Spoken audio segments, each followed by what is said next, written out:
Welcome, everyone. I am going to be talking about challenges in building RAG applications, as you can see the title. So the talk is, we have about 45 minutes in our typical webinar and plus questions. I'm not sure if the topic is quite detailed. I will do my best to cover as many details as possible. But nevertheless, this is not going to be something that is that's going to be very complete. But this should give you an idea what challenges you can expect to be facing when you're building RAG applications. So the context of overall, how and why of coming up with this presentation. So I've been teaching machine learning for quite some time, close to a decade now. And then in addition to that, for the last year or so, I've been involved in building products around large language models, building large language applications for Fortune 50, Fortune 100 companies. And then also teaching the same thing to enterprise clients, and also, we have our trainings are both B2B and B2C. The more time you spend in building large language model applications, the more you realize, while building a simple RAG application on a single PDF, it may sound like maybe a 30-minute or a minute-long or an hour-long project. You go and clone the Git repository, you upload a document, hey, pretty cool and a lot of fun. But when you start building a RAG application that is going to be used by real customers, that is non-trivial.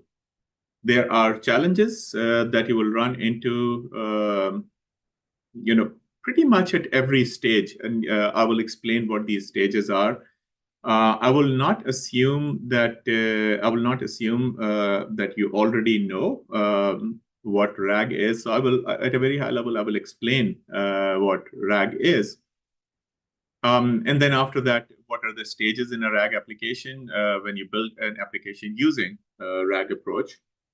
And then after that, we'll go to each of the stages. One by one, we are going to actually go and let's talk about some of the challenges, just to give you an idea of the challenges, and then go step by step, and then mention a few challenges that may be somewhat more advanced. If you're building an application that is somewhat more complicated, maybe for a real enterprise, the more involved the application is, the challenges become more nuanced. But this should be actually, I would say, an intermediate level presentation in terms of what challenges we are discussing. But any advanced concepts, I'm happy to handle the question. Any of the maybe somewhat more advanced questions, I'm happy to handle.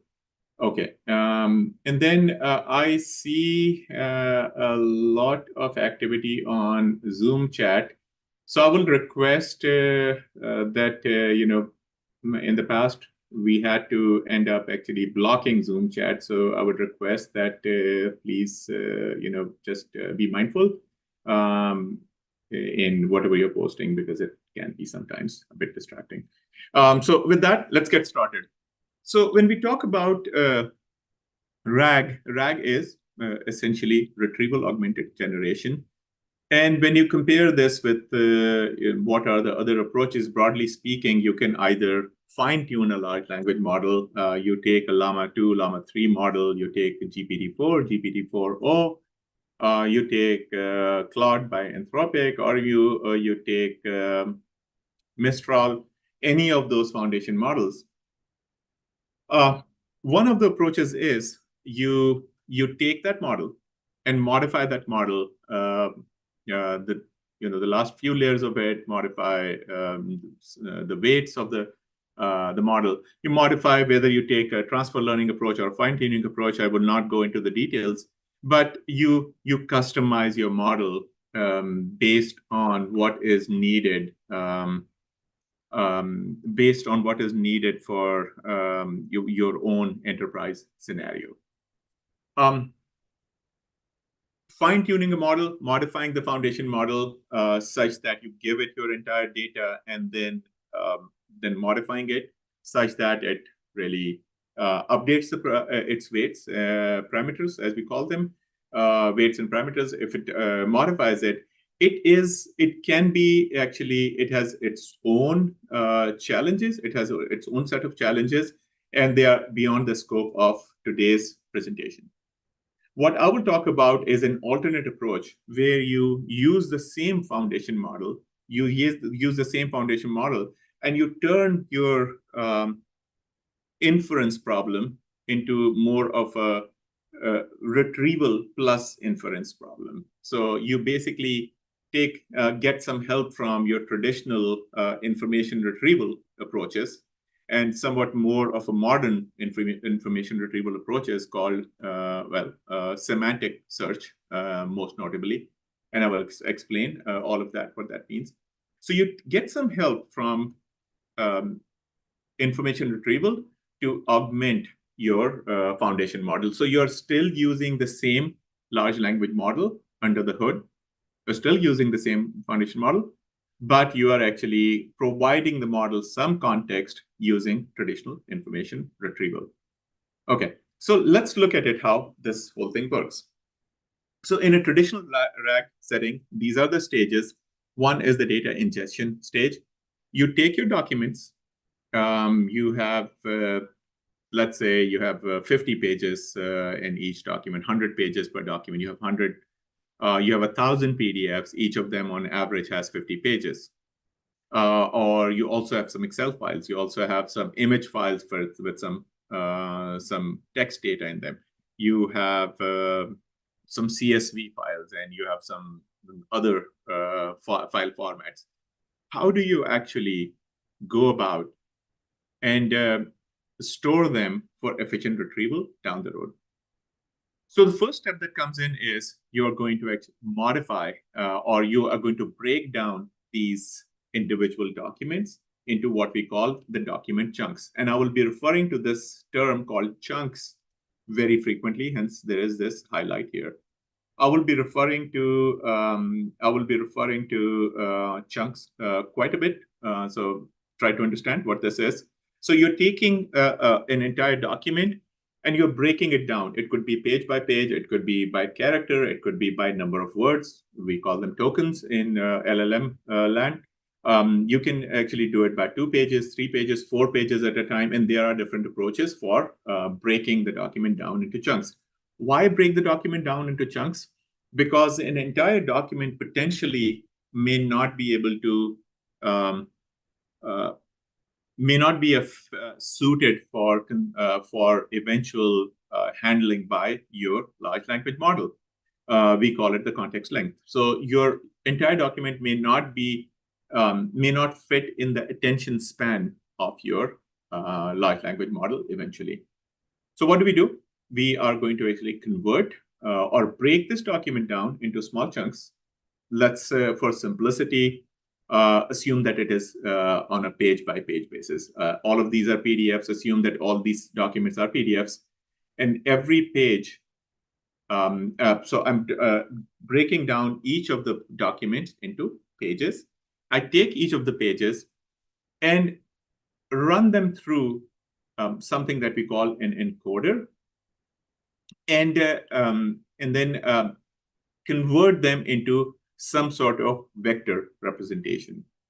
What is vector? How is vector representation created? That's once again beyond the scope of this presentation today. But think about this: that this vector representation of this text that we take, it is, let's say this is a 1,000-dimensional vector. These are 1,000 numbers in a single vector, and the way these embeddings, as we call them, the way this embedding vector or these embeddings are generated is that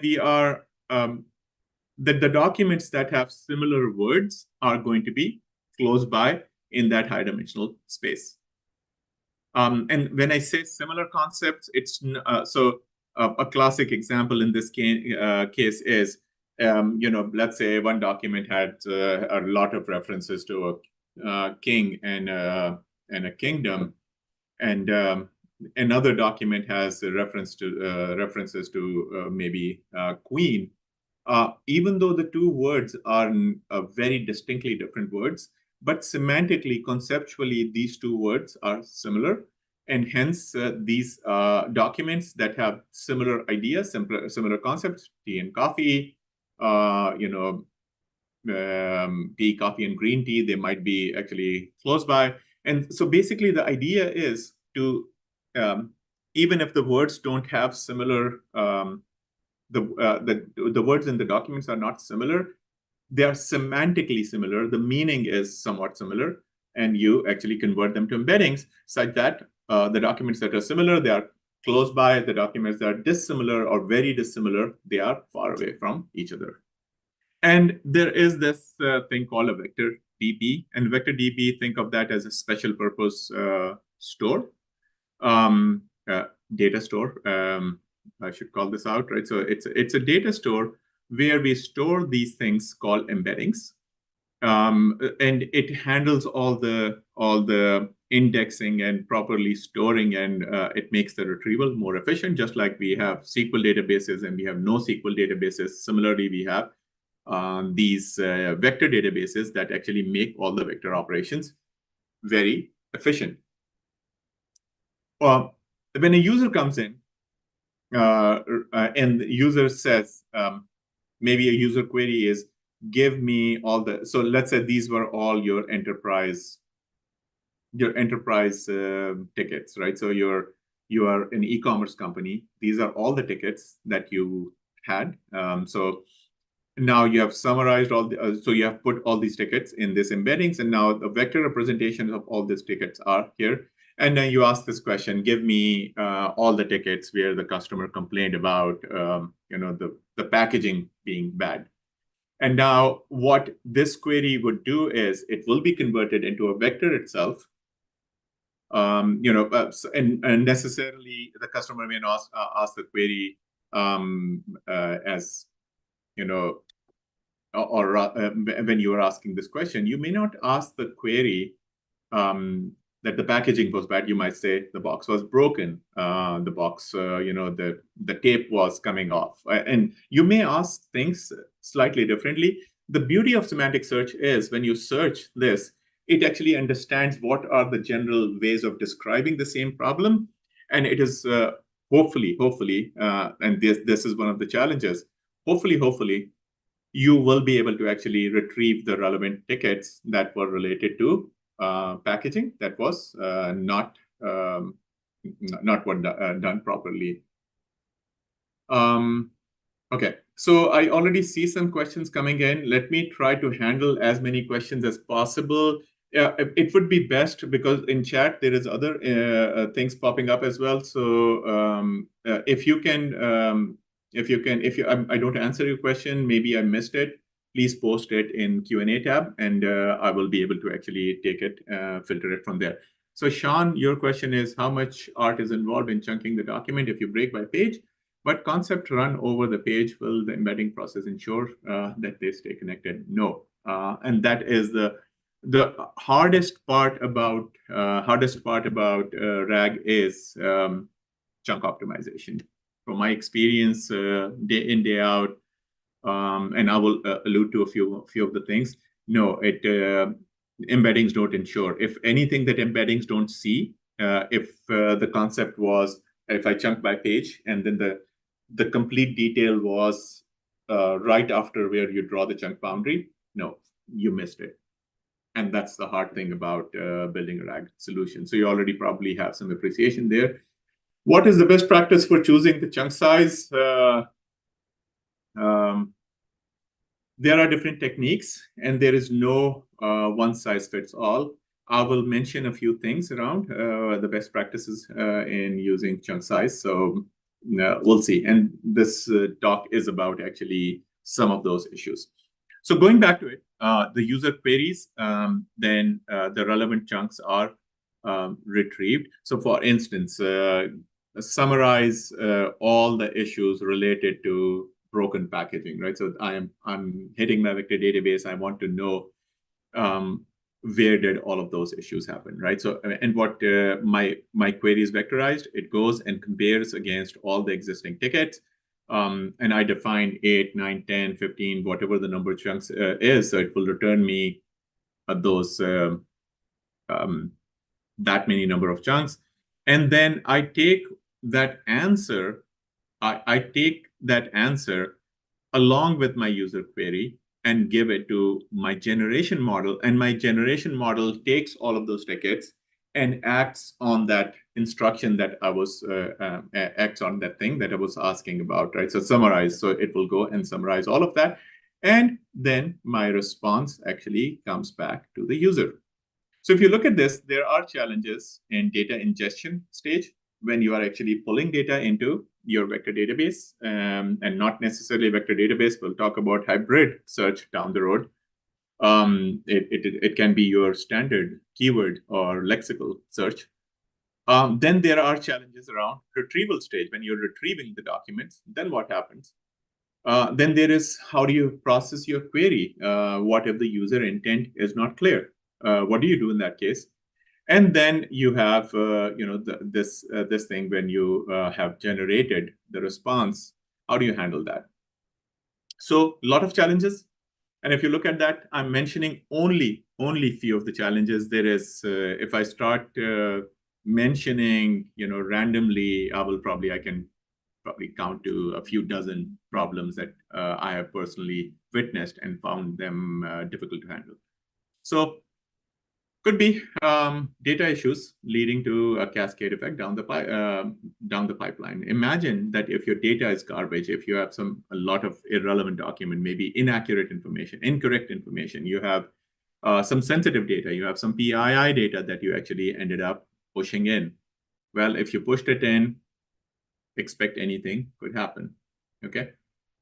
Then the next thing is that it could be the data did not get correctly ingested, maybe tables and diagrams in images, right? So it could be JSON, right? So it, the JSON format. It could be, the data formatting was not picked up properly. Then documents, they get into broken pieces. Something to your point, Sean, you asked this question, right? So maybe the context gets lost on the chunk boundary. You got stuck, so part of the context is in one part of the chunk and part of the context in the other part of the chunk. How do you handle that? Then the next thing is, depending on the quality of embedding model, to pull closer concepts together, right? So embeddings actually make sure that the related or relevant ideas, they are close by. They are, if I'm looking for, let's say, accounting, financial controls and finance are related concepts. Maybe engineering, not so much. Maybe if I'm looking for a similar idea, so what this vector database would do is it is going to make sure that, certain embeddings are close by and other embeddings, they are far away. And then depending upon the quality of the embedding model, it is your embedding model's quality actually matters a lot. And then I see, Murtaza, your question here is how important is the embedding? We are facing difficulty in using existing embeddings with Urdu documents. I do not have experience with Urdu documents. Any suggestion how to test it if an embedding is suitable for your language? I'm not sure. You may want to check, and maybe I will use that as comment as a segue. You're always better off using domain-specific embeddings. It's not very easy because most of us, we rely on off-the-shelf models. But I mean, if you can fine-tune one of the existing models, for instance, right? So if I'm talking about some medical domain, healthcare problem. And now if I have a healthcare problem, I can use my regular standard large language model for creating embeddings, and it may work for the most part. But if I use a specific domain specific model that was embedding model that was actually fine tuned or fundamentally built on fundamentally built for healthcare, my retrieval is very likely going to be better than just using generic embeddings. So yes, I mean, embeddings are super critical because the principle garbage in, garbage out applies. So if your chunks don't have the context, there's no miracle that the generation model can perform. So this is my embedding model here. This is my generation model. So the embedding model, if it is not good, the chunks that you retrieve, they are not going to be good. And if they are not good, your generation is not going to be that good. So embeddings for retrieval. They are actually very critical, and I can see why you're having this challenge. So now, if you look at this, what if maybe once again, I mean, connected to the discussion, if you look at this, I retrieved the wrong documents. So my query that I sent out, I retrieved the incorrect documents.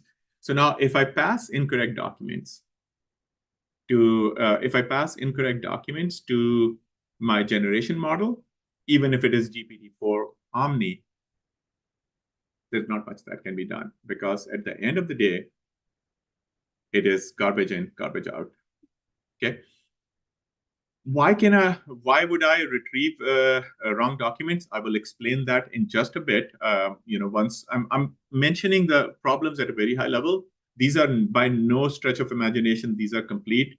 I'm just mentioning a few things like here and there in the entire pipeline, but we will drill down on each of these as time permits.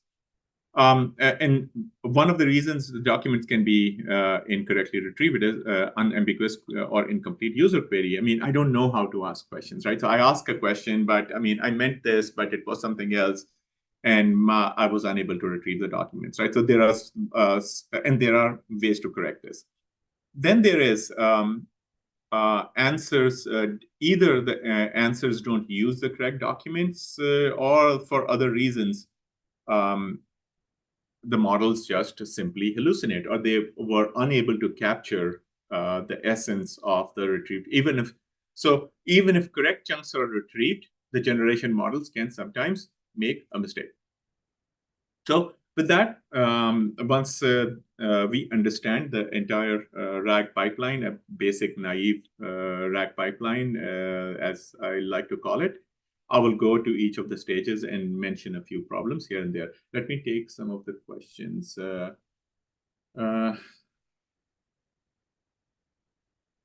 Okay, one is a comment.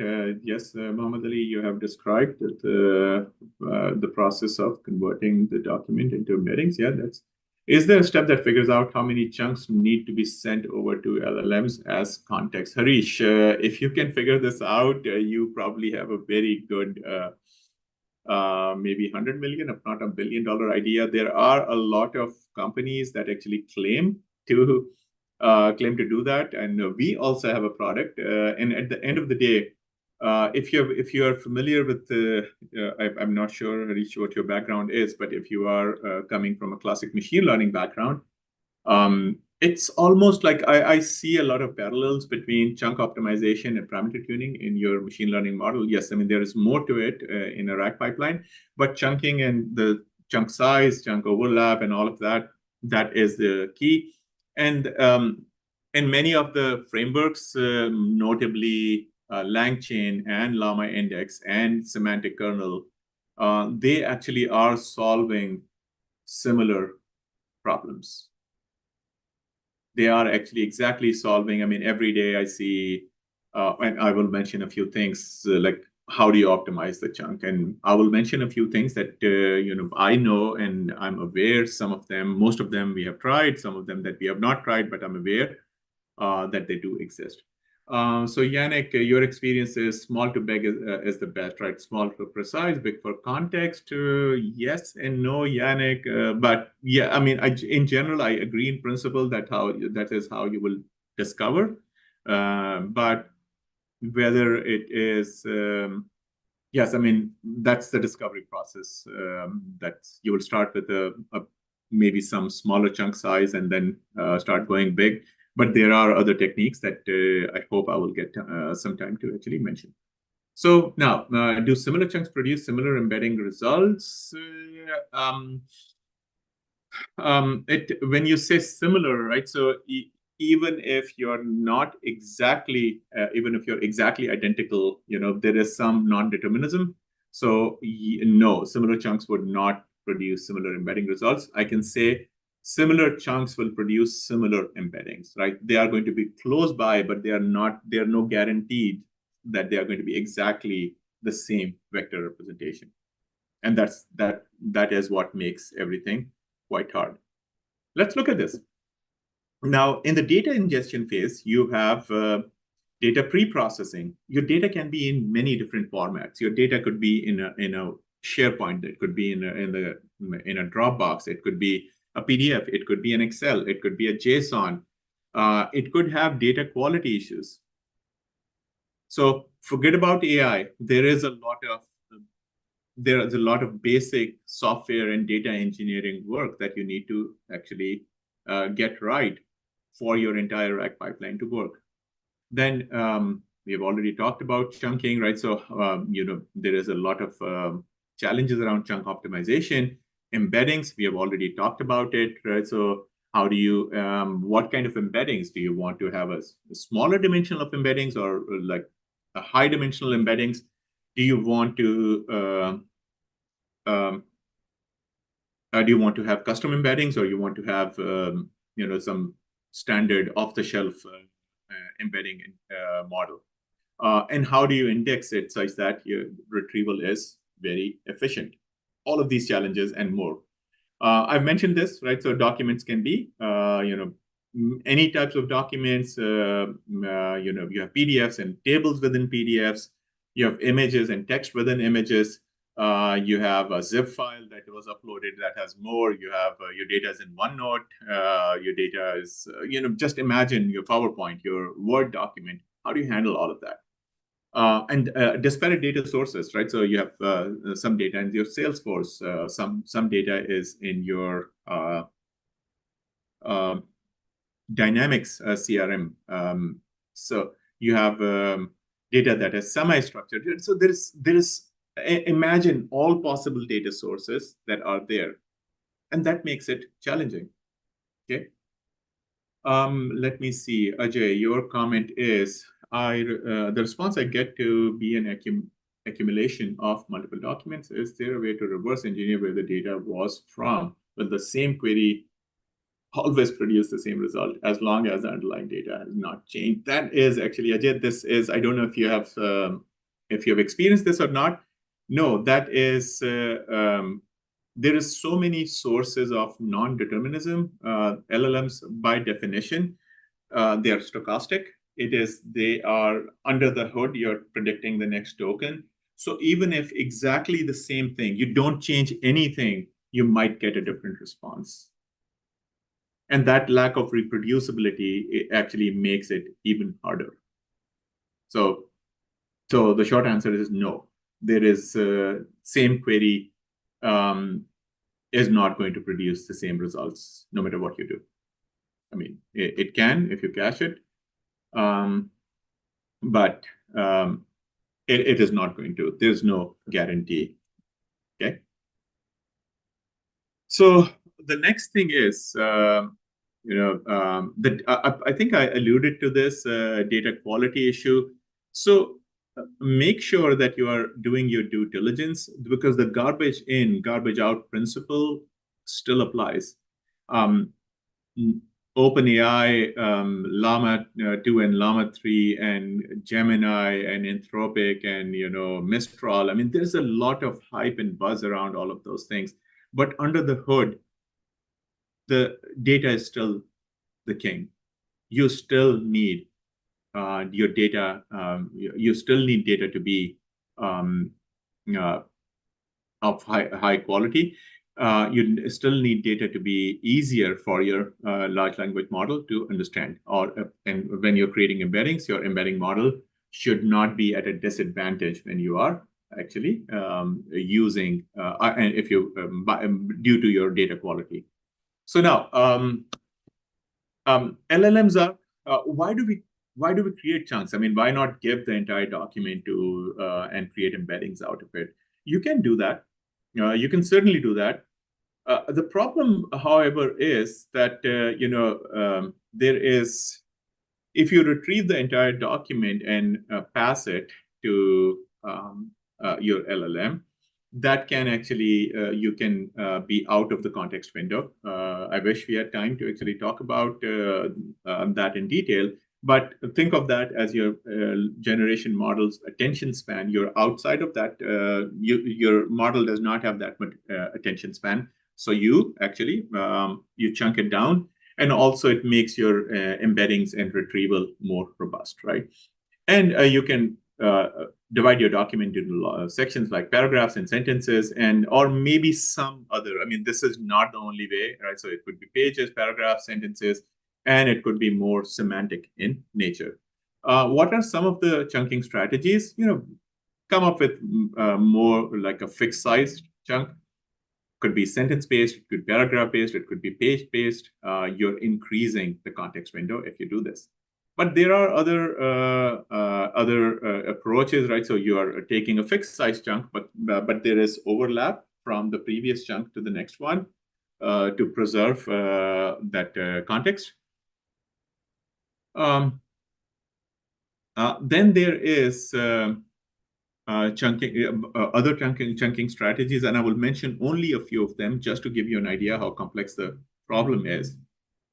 You can actually do some sort of semantic chunking. If you look at semantic chunking, right, it's basically you are taking more cohesive and similar units of text taken together, right? So you can upper limit, don't make it more than 1,000 words, but sometimes go for 300 words or 400 words. Try to chunk it in a semantic manner, but keep it variable. And then take the chunks such that they are related in terms of whatever is being discussed or whatever is mentioned in that document. There is this idea of recursive or hierarchical chunking, where you actually start with a smaller chunk and then go to a bigger chunk until the entire unit of data is until the entire unit of data is this cohesive and coherent chunk. So basically start with a smaller chunk. I think the small to big, I believe, Yannick, your point was, if I remember the name correctly, you mentioned this. So what is the right strategy for chunking? Well, it depends, right? So it depends, right? So what are you trying to do? I mean, are you trying to, are you trying to make a dessert? I mean, are you trying to make an pineapple upside down cake? Is it for decoration? Do you want the whole pineapple smaller? I mean, so I like this example because, it really depends upon a lot of different factors, the nature of your knowledge-based documents, the capabilities of your LLM. Just this morning, I mean, we have a product as well. So just this morning, I was actually having a discussion, a customer not getting correct answer for certain queries. And then previously we were using GPT 3.5 and GPT-4, and now GPT-4 Omni comes in. And GPT-4 Omni has 128K context limit. Context window, Ajay, I think this is also your question. Can you elaborate the concept of attention span of an LLM? What it means from chunking and context, right? So so basically, all of these chunks, they go into to a large language model. If, let's say, if each of my chunks is 1,001K tokens, and if my model has a context window or the attention span of 16K tokens, in theory, there's a limit. I cannot give it more than 16K, 16 chunks, because each chunk is 1K. But there is my prompt there. There is some memory. There is other things as well. So in theory, maybe I'm looking at maybe about 10 chunks. So now, when I bump it up, right? So if my model now has 128K context or attention span, then I can actually give it more chunks. Maybe I can increase the chunk sizes as well, right? So, and that's actually the fun part, that as the new models come in, they have a bigger context window. But as someone pointed out in comments, I agree that there is a cost aspect to it as well, right? So, yeah, there is. Let me see. Okay. And I think there is another question here. Can you elaborate? I think I already elaborated on that. Do you have any sample project code, files, GitHub I can follow to understand these concepts in a concrete manner? Definitely. I mean, if you look it up, there is tons of Joy. This is your question. So there's tons of resources, and sometimes, I actually think there is just way too much material that is available out there. If you want to learn, this is going to be, just going and finding something. It should not be very difficult, right? So, Enjoy, if you can reach out, maybe we can point you to some repository, because right now I'm presenting. So, but definitely, I mean, we should be able to help you. That should not be a problem. Then there is this embedding models. I mean, I think I have emphasized on this already. So once the chunks are created, your the embedding vector that you choose, the embedding vector actually decides the embedding vector. The embedding model actually decides how tightly and how it decides the proximity of these vectors. I mean, imagine this high-dimensional vector space that is actually trying to make sure that the similar chunks, they are close by.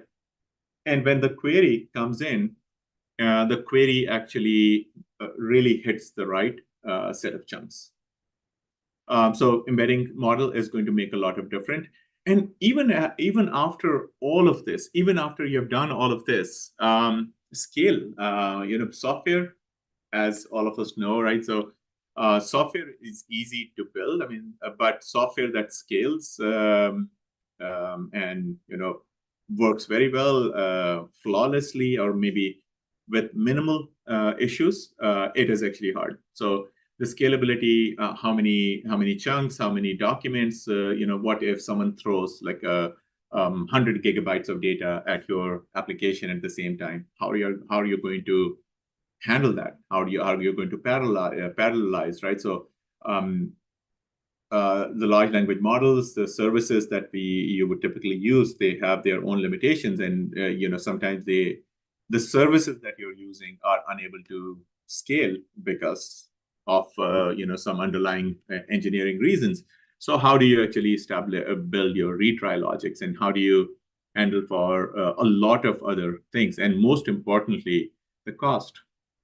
How do you actually handle the cost? Then I think there is a few more things that you can do while you're actually ingesting. There is also sometimes you actually add more context to the chunks. Sometimes what you would do is, because when you for an individual chunk, when you're looking at just the chunk, it might actually, you may lose the context of the entire document. Sometimes you may want to actually include perhaps a summary, perhaps some keywords, perhaps some context. How is this chunk related to the broader idea, and really make sure that your chunks they are not losing the broader context. So there is a lot of chunk pre-processing and chunk augmentation that actually takes place. Now, if you go to this querying, and I'm going to paste, and I'm going to defer the questions. I did not expect. I'm only 1/4 through the presentation, and then we have not even gone to the next stage. So I will take the questions shortly. So now, when a user queries these chunks, the user is not querying the chunks, but user is just querying, right? So what if the user is, user's query is ambiguous? It is grammatically incorrect. There are typos. How could we approach solving this problem? There are actually techniques for that. There is query optimization approaches. You can do a multi-query retrieval. Think of multi-query retrieval is you use, before you send that query to a vector database, you are actually generating more versions of the query for efficient retrieval, right? So there is, you can rewrite the query. You can actually create more of a query routing type approach. If this is the query, alter it this way, or maybe hit this vector database. There's so many things that you can do. But query alteration, this is not a new problem. Google and Bing and Yahoo and DuckDuckGo and all the search engines, they have been doing this for ages now. Why? Because in any service, any e-commerce website, any search engine, understanding the user intent, that is the hardest problem. So how do you understand the user intent? Well, the user may not be maybe the user is not very articulate, or maybe user is in a rush, or maybe the user does not know how to ask the right questions. So there are actually approaches that optimize the query. You can create subqueries. You can actually get assistance from another LLM to create more queries and versions of the queries. That is also possible. And there are other techniques. There is query rewriting, step back prompting, multi-query retrieval. If you look at this, maybe the query is, I want to know about platinum credit cards. And you ask an LLM based on your own context in your own situation, tell me about the benefits of platinum cards, right? So, and could you share details about platinum credit cards and insights? So basically, you create different versions of the query, and then you fetch the chunks that are related. You bring in, you hit the vector database, and you get the chunks back. And the chunks that are related, maybe asking the questions slightly differently, some variations of the queries that will involve some domain knowledge, and you retrieve them. And then basically all the chunks that come in, you would interpret the chunks based on that. And then I will keep going here, right? So there is a lot more that can be done, right? So this is actually a very intense slide deck. I mean, a lot of things. You can be actually routing the queries. You have a different querying tool. You have different, based on what kind of query it is. What are the possible types of queries that can be there, and then you basically route the queries. In retrieval, once you're retrieving, you can have too many or too few chunks. Let's say if I set my limit to 8 chunks. What if I only needed 4 and the remaining 4 are irrelevant? What if I needed 12 and I ended up only with 8? So there are, as you can expect, there are approaches. There are actually tools that are available that can actually let you handle this kind of problem. You can be missing the context that you need. Okay. You can have irrelevant chunks there, right? So you do not need those chunks. So missing context is when what you need is not there, and irrelevant chunks is what you don't need is in the chunks. And then the query is ambiguous, something that we just discussed moments ago. So there can be semantic ambiguity. Semantic ambiguity could be, right? So the same thing, the same term can mean a bunch of different things, right? So and then there is, the vector space density. There is, your embeddings are very sparse. there can be actually a bunch of different problems in retrieval. And then you can optimize the retrieval by using metadata integration and hybrid search. Hybrid search is really you're combining semantic search with your standard lexical search. Why would you want to do it? Because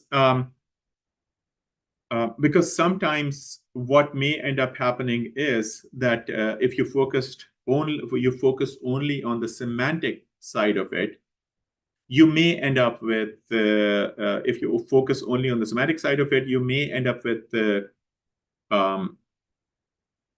missing if someone is looking for a specific product, a very specific product, a very specific identifier, right? So for instance, right? So let me try to make up an example, right?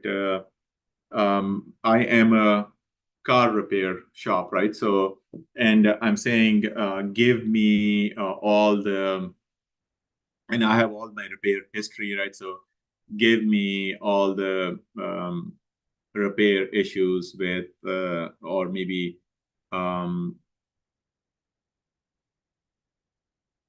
let me try to actually come up with this, right? Maybe passenger side airbag issues with all Honda Civics, right? And now what may actually end up happening is you have a lot of passenger side airbag issues in your vector database, and it may actually not pay attention to Honda Civic. It is it is paying attention to the passenger side airbag issues. And you may not get very specific. What hybrid search does is it also focuses on the keyword side of it. So as a result, it will not only, so your results that that are fetched, it's going to be keyword specific. So you will not only focus on the general type of issue described, you will also be actually focusing on Honda Civics. And then when you and then there's this whole idea of you retrieve using the keyword search, you retrieve using semantic search, you combine and you re-rank and all of that, which is, once again, I wish we had time for that. Then there is metadata integration. You actually augment your chunks, augment your search index for efficient retrieval, and then there is a whole bunch of techniques, right? So this, you can actually embed hypothetical documents, you can parent-child chunk retrieval and hierarchical index retrieval and all of that, which wish we could actually do. We could actually take care of in such a short amount of time. Then we have retrieval of irrelevant chunks. You see that instead only these four are relevant. When I queried, 2 irrelevant chunks came in. And how do you do it? There are actually ways. Maybe you can, just set a cutoff for relevance. You can actually do a post filtering, and there are other techniques that you can use for improving this. Hybrid search, I mentioned, you can actually retrieve. Now, instead of retrieving all the chunks using purely semantic search, you actually use both keyword and hybrid, keyword and semantic search for retrieval, and then make sure that it's a balance of both results, and it gives you a more balanced answer. There is this idea of metadata integration. Sometimes you will augment each of the chunks with some metadata, and this metadata actually, at the time of when you were pushing and ingesting the data, you actually would integrate your metadata in a manner that you have more context and more information about these chunks. It makes your retrieval more efficient. It actually, to some extent, it might actually help you retrieve the right documents, which is as a result of this metadata integration. Let me see, right? So there is, we have talked about chunk size versus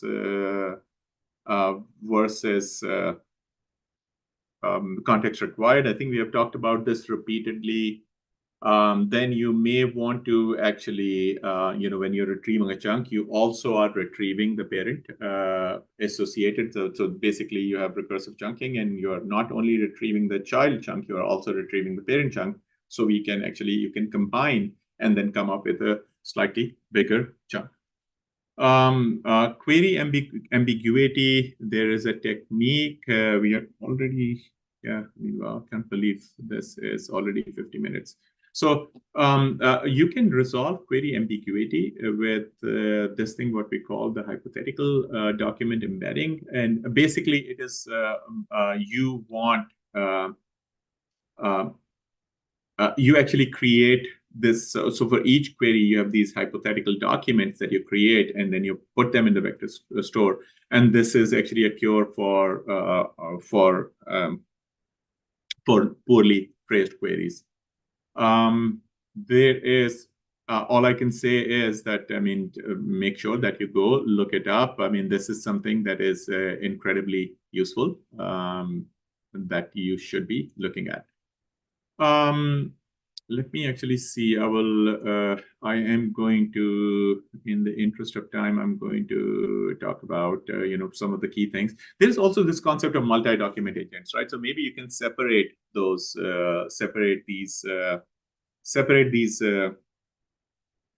stores, and, maybe you have different types of documents in different stores, and then you're basically doing retrieval from multi-document stores. Then there is, you may not have the context of the conversation, and this can be handled with, when as you are actually conversing with your model, you can actually pass it the conversation context and enabling, in a past interaction. Things like tools like LangChain and Llama Index and all of them, they actually offer off-the-shelf tools to actually retain what, there's a concept of memory. And once again, within the memory, there is tons of things. You can have semantic memory, you can have a fixed length memory, you can have a summarized memory, and so on. Okay. Then there is this idea of I think something along the same lines. The context. And then I saw some question popping up around knowledge graphs. Yes, yes, there is a value in actually understanding the entity relationship. And then there are actually tools that allow you to build a knowledge graph as the conversation unfolds. Let me see. Post-retrieval, right? So in post-retrieval, you can actually, the first and foremost is re-ranking. So if you're doing this, let's say you're using hybrid search, you're trying to fix a lot of issues, you have some results from your semantic query and some results from your lexical query, and now you are actually trying to combine them. So re-ranking actually would allow, and then let's say you said, I want 16 chunks, right? And then you pull 16 chunks from your using the lexical criteria. You pull 16 chunks using the semantic criteria.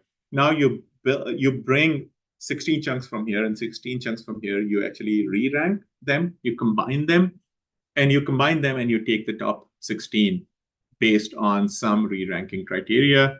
There are algorithms like, rank fusion and all of that. If you look up, it would make sense. There is information overload and hallucination problem. Let me talk about each of them. Re-ranking, I have already talked about this.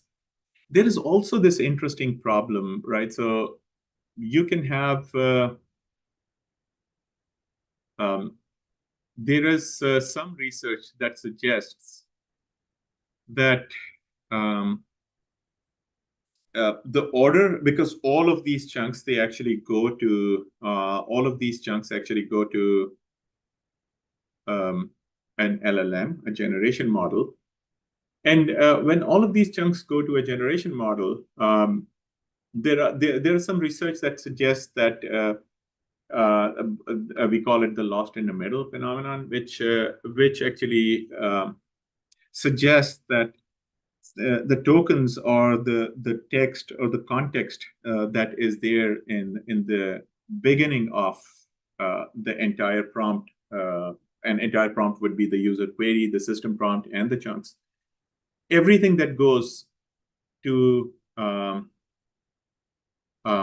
generation model, my model is going to pay more attention to the extreme ends, things that are at the beginning and the end of your the entire blob of text that was sent to that model.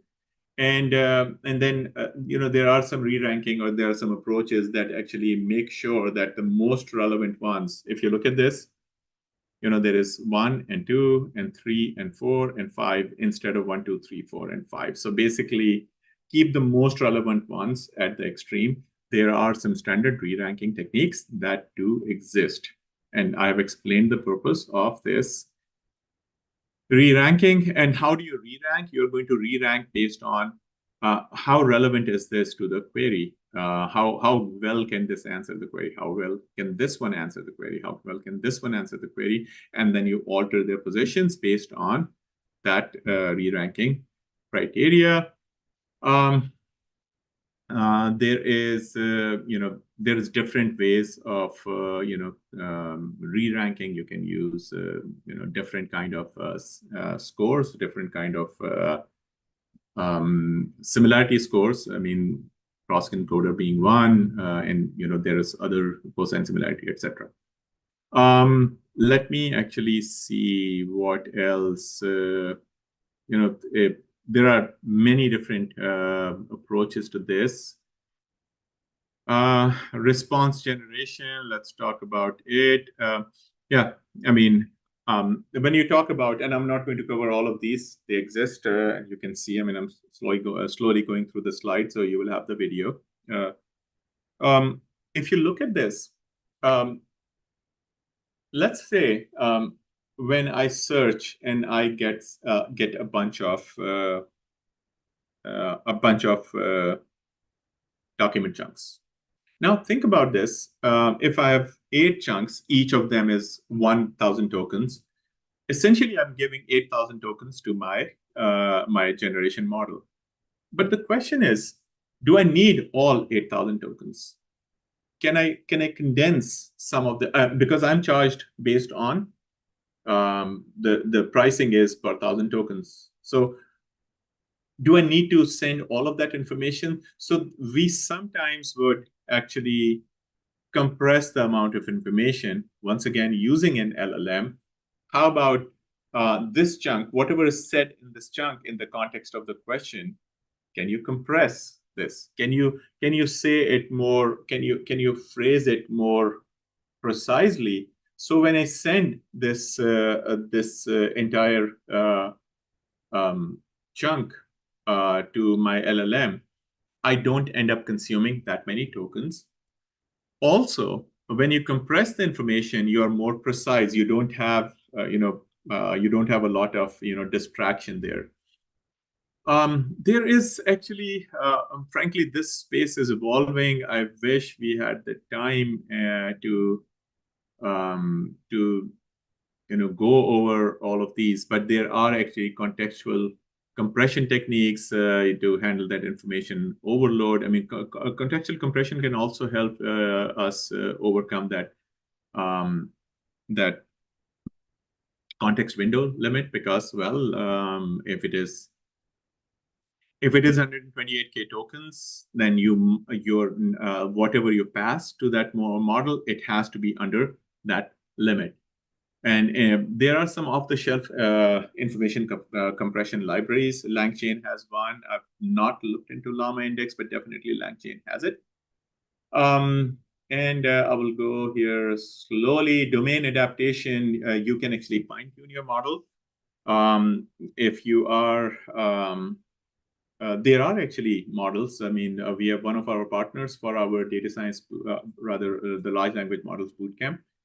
They actually have domain-specific models that are very focused on conversational applications. I mean, they're called known as, the model is called Nebula, and the company is Symbol AI, right? So if you look them up, great model, very use case specific.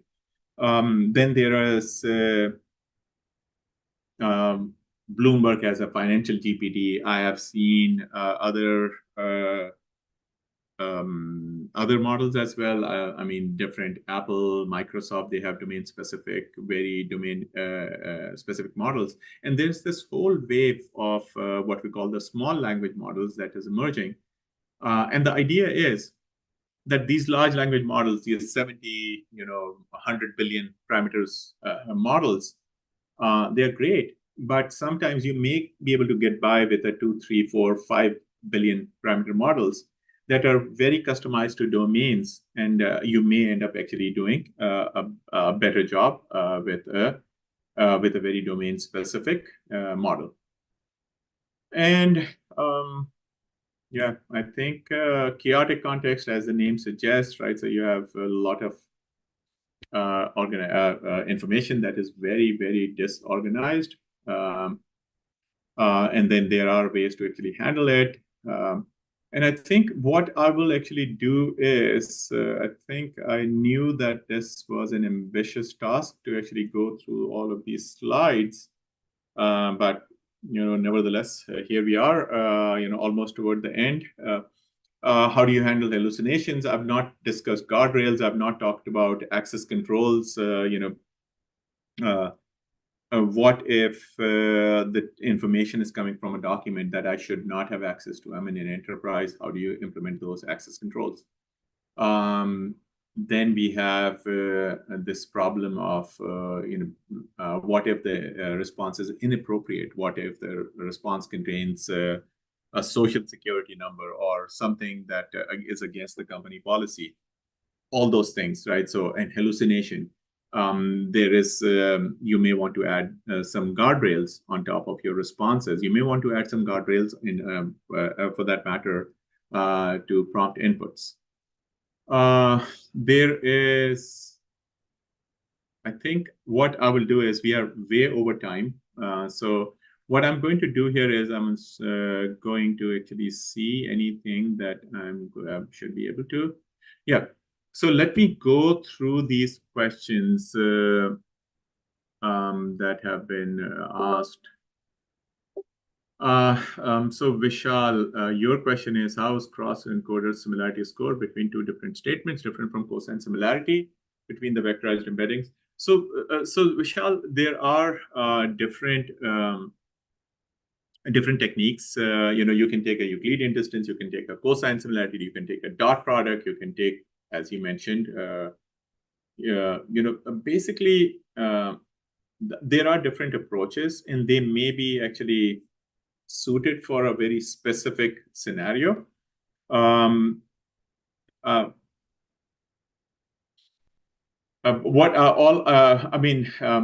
Explaining the mechanics here might not be possible, but I think you can look at it at usually the decisions actually revolve around. I mean, when you talk about similarity, the decisions revolve around a few different factors. One is how quickly you can compute something. Being able to calculate dot product versus Euclidean distance, it may not be equally computationally feasible. And then also, there is this whole idea around, which one is the best similarity metric. I mean, these are not the only two. Similarity metrics, there's a few dozen. Similarity metrics are no different than distance metrics, right? So there is this whole idea around that. You will have to you'll have to actually look into it. Thank you, Ajay and Carlos. Let me see. Is it possible to find open source work for all the steps in RAG so one can try it out using computer search? I'm sorry, I don't want to actually mispronounce your name, but I've read the question aloud. So there is more than enough open source work available in this space. I think you just have to get started a little bit. So there's more than enough work out there, right? So look up if you search for, go look up in YouTube, follow the right challenge, follow the right channels rather. I'm sorry, in the on LinkedIn and YouTube, and just follow the right people.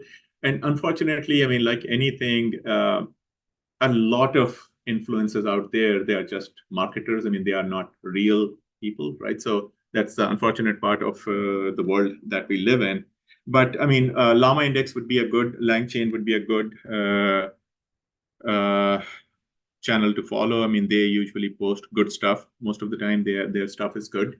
Recently, I've started appreciating, I hope I'm pronouncing the name correctly. I think there's a guy who worked for AWS, Eduardo Ordax, if I remember correctly. He actually usually posts. I mean, I learned from him. I mean, he usually has a very interesting things, the visualizations, etc. There's a lot of material. I mean, learning should not be an issue, frankly. I mean, this thanks to open source, thanks to a lot of people who do amazing work and share with the rest of the world. How do you balance the trade-off between accuracy and speed in your RAG specifically? How do you manage to maintain high accuracy, including thorough verification, et cetera, without significantly compromising speed?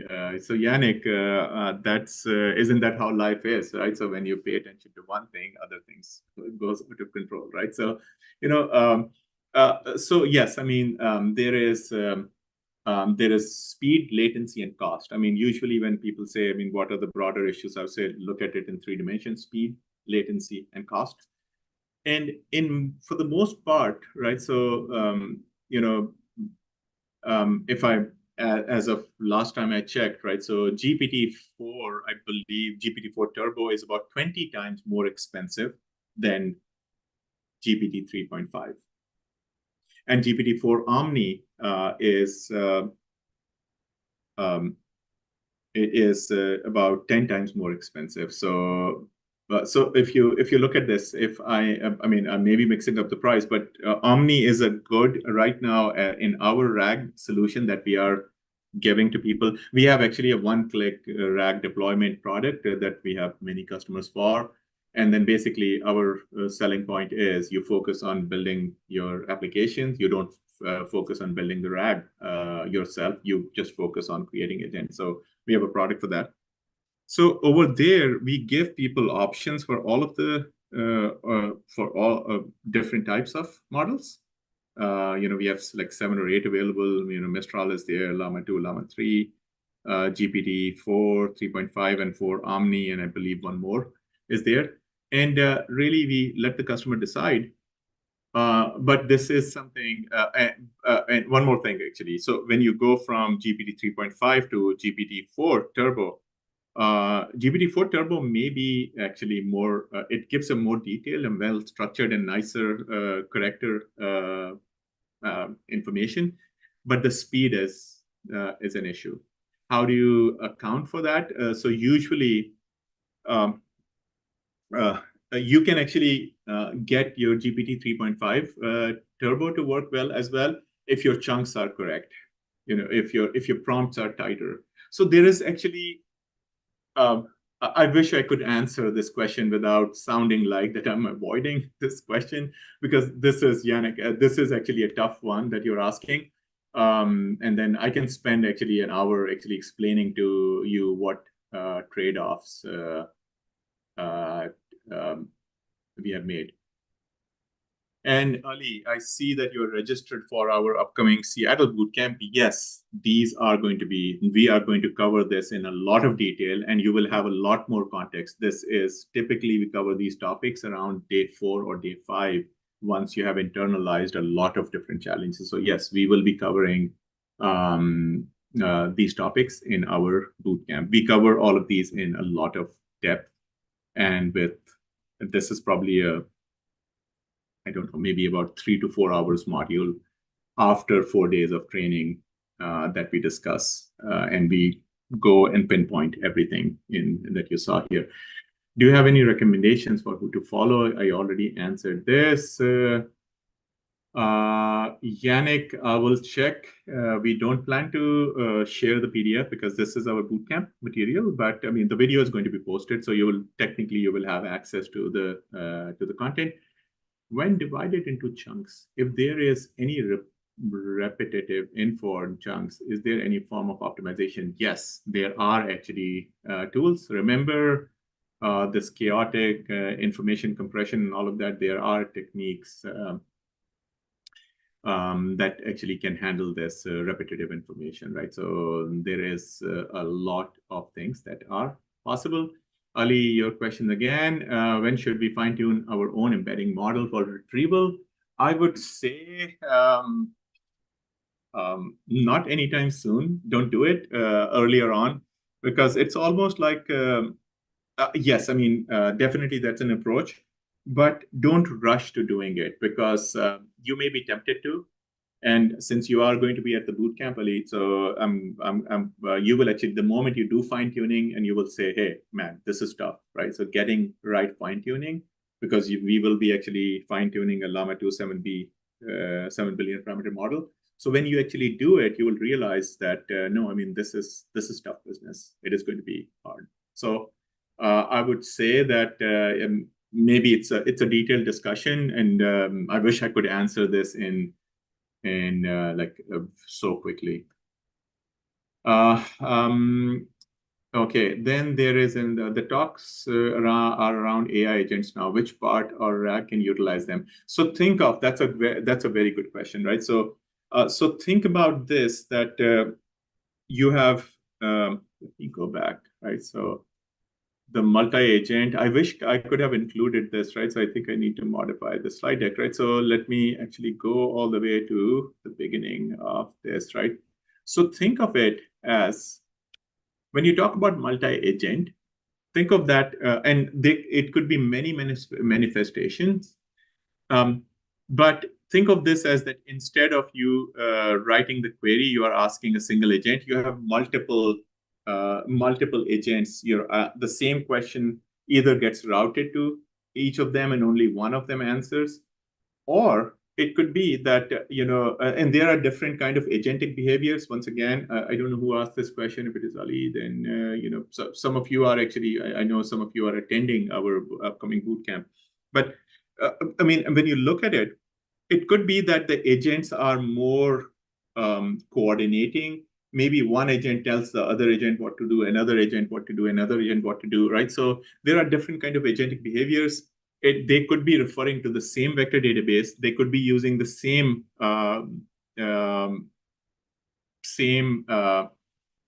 embedding model. It could be completely different, right? So I can have an agent, and I like to give this example. Let's say I have a healthcare agent, right? So in a healthcare agent, I have a primary care doctor, my regular doctor, not a specialist, and then my specialist is an agent. And if the agent cannot answer the question, it can send the same query to a cardiology agent, a nephrology agent, a radiology agent, and each of them actually respond to the query, and my main agent actually responds. So it could be an agent hitting the same vector database, same information, same index, and the prompts are different. It could also be that they are completely separate RAG pipelines. I can have an agent that is actually pulling data from search engine, and then combining it with my enterprise data. So there is a lot more to it. So all of them can be utilizing the same RAG, or it could be each of them may have their own RAG. Okay. What kind of techniques exist to increase the diversity of retrieved chunks? That's an interesting question. Diversity of retrieved chunks. I mean, you would maybe, let me phrase it differently. Maybe if you look at this, the idea of information compression is similar, right? Because what you want to do is don't repeat things. So maybe you can retrieve a lot of chunks and compress the information that might result in better diversity of it. But I'm sure, I mean, I'm blanking out. I'm sure that there is actually something out there. You would be surprised, actually, if you go and look at some of these frameworks. I mean, open source is one of the most amazing things that has happened, in our lifetime, right? So you go and once you understand the problems, I assure you that solutions are out there as long as you have basic comfort with Python, right? So very basic, minimal Python understanding. That's all you need to be effective. Is synthetic data same as hide? I mean, technically yes, it is. But I mean, if you're adding it at the beginning and you're ending it, but hide is essentially synthetic data, yes. But hide is specific. Hide is synthetic data, but not all synthetic data is hide. Let me put it this way. Any performance between Chroma versus MongoDB as vector search? I have not used MongoDB, but I mean, I would expect MongoDB is a bootcamp partner. I mean, they are actually a bootcamp partner as well. Definitely, I mean, they are enterprise grade vector databases. But I'm not sure if I would not be honest if I actually commented on performance benchmark because I may not have this information off top of my head. Okay, and then the recording is going to be posted. I mean, there is tons of questions there. When is the next bootcamp after June? We typically try to hold bootcamps about 6 to 8 weeks. So the next one, whenever it is going to be in somewhere in June, July, around August, I would assume. Okay. And I think I managed to go through all the questions. This was, thank you. I mean, this was probably one of the most engaging webinars I have ever had. So thank you for all of you. It is actually fun if everyone is so engaged. I hope I was able to help all of you. Feel free to reach out if there is anything we can do to help. Thanks, everyone. We will be in touch, hopefully. And hopefully we'll have another webinar soon. Thank you.